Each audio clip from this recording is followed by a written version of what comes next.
Hey Canucks fans, the Vancouver Canucks have been defeated by the LA Kings 2-1 in a shootout in Los Angeles, bringing to an end the Canucks 7-game win streak under new head coach Bruce Boudreau. Still, a lot of things I liked, some things I didn't like, and some other stuff I want to talk about. So let's get to it.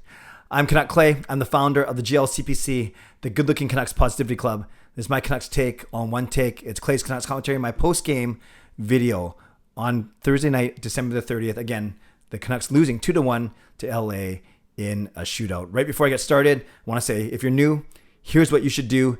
Hit the subscribe button now for daily Canucks insight that's positive, timely, and trustworthy. Tonight, I hit the 8,500 subscriber mark, so thanks to all of you for subscribing and supporting me. I beat my goal by one day. I want to hit 8,500 by the end of this calendar year, and unless I lose a couple, I hope I don't, I'll be at 8,500 when this year ends. So thanks again for your support, and I'll give a shout out to my next door neighbor, Wally. We had a great chat while we were shoveling snow this morning. So thanks, Wally, for your support as always. Okay, some things I did like in this game. Special teams. Canucks went 1 for 1 on the power play, and they went 1 for 1 on the penalty kill. Granted, a very small sample size, but that's a CCSTS, a Clay's cumulative special team stat of 200%. That's 100% power play, 100% penalty kill. Again, it's a little bit skewed because of the only one kill, but still, that is perfect on special teams. Jaroslav Halak, he was outstanding. He made 34 of 35 saves in regulation and overtime. Of course, he led in 2 goals in the shootout, but I'm not going to blame him for the loss at all. He made some outstanding saves.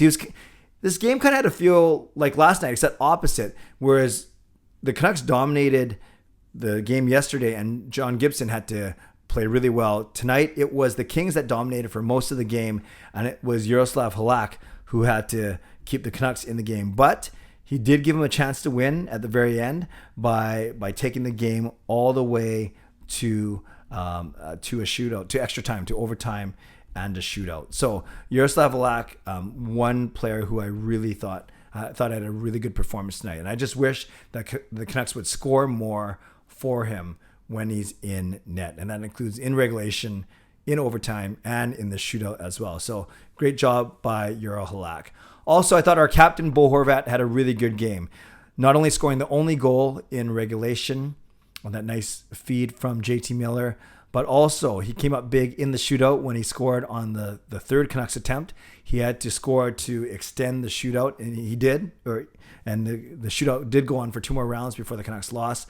So I thought Horvat had a pretty strong game once again. Not only the goal, but 3 shots on goal and 2 hits as well. Just looking at the stats, and Matthew Highmore, not bad in his first game in almost 2 months. Actually, in 2 months, no points, but 2 shots on goal and 3 hits in 13 minutes of ice time.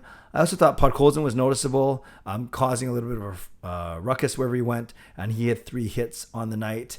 And I think those are the guys that stood out to me the most. And on D, even though I'll get to this in what I didn't like, I thought Luke Schenn had a tough game, but I see that he had 5 hits and 3 blocks. So you certainly can't fault his effort as well. So I think that's the biggest things for me is the Canucks special teams, Jaroslav Halak, and of course Bo Horvat. And Matthew Highmore was okay.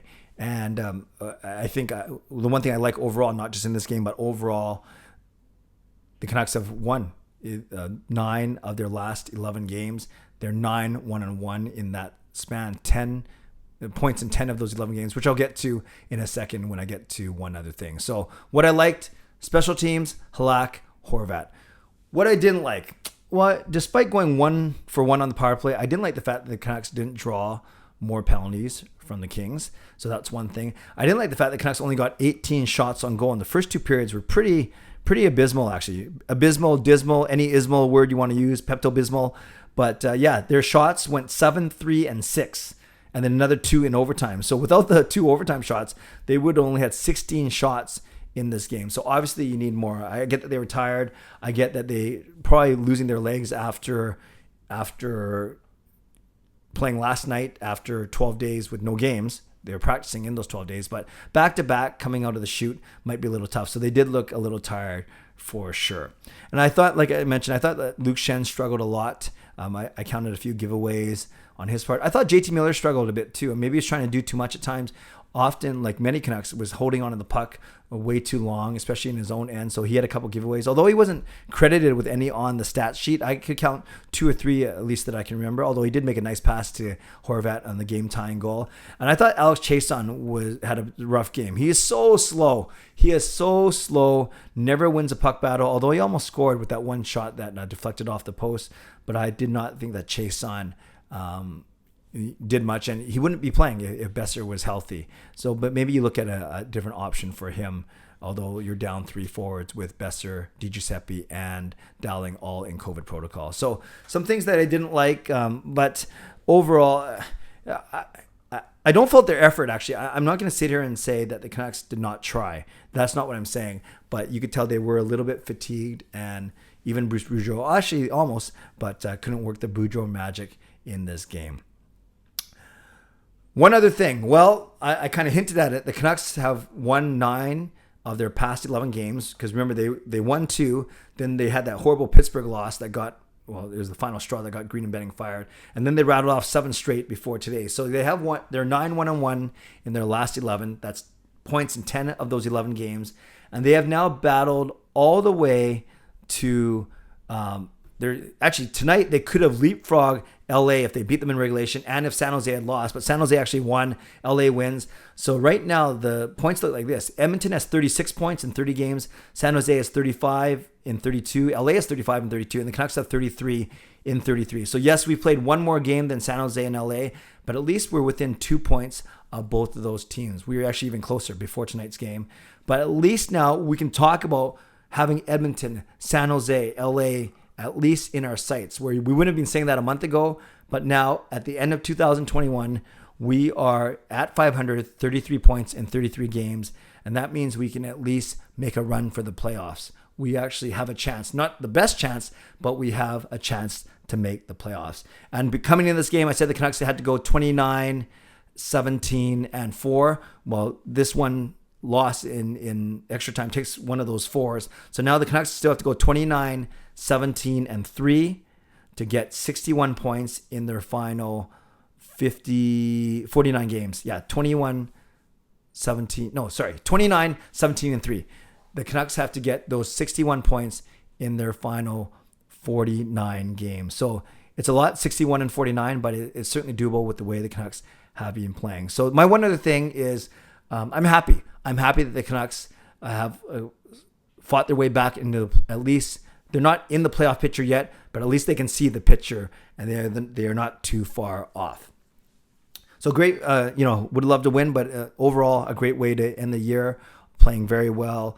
And I hate to say this, but I did predict this on Canucks After Dark. I said the Canucks would go 2-0-1 this week, and I said they'd win in Anaheim and in Seattle on Saturday, and I said they'd lose in extra time in Los Angeles, and sadly, I was right. Okay, Canucks fans, tell me what you liked, tell me what you didn't like, and tell me one other thing. And as we wrap up this year, thank you for your support on this channel. Thank you for getting me to 8,500 subscribers. I'll do a video of some sort tomorrow, either wrapping up the year or maybe some thoughts on the year or maybe some thoughts on this game and on the year.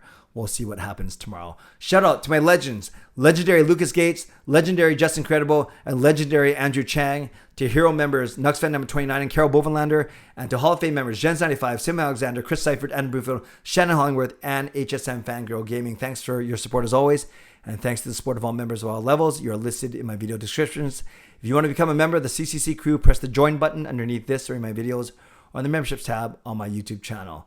Once again, subscribe if you'd like to, like this video if you'd like to, become a member or upgrade if you'd like to, and leave a comment down below if you'd like to. What'd you like? What didn't you like? And tell me one other thing. You do that, I'll enter you into a draw for a $50 gift certificate from Van Base.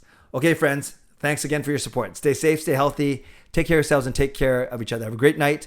I'll see you tomorrow on New Year's Eve. God bless, and go Canucks go.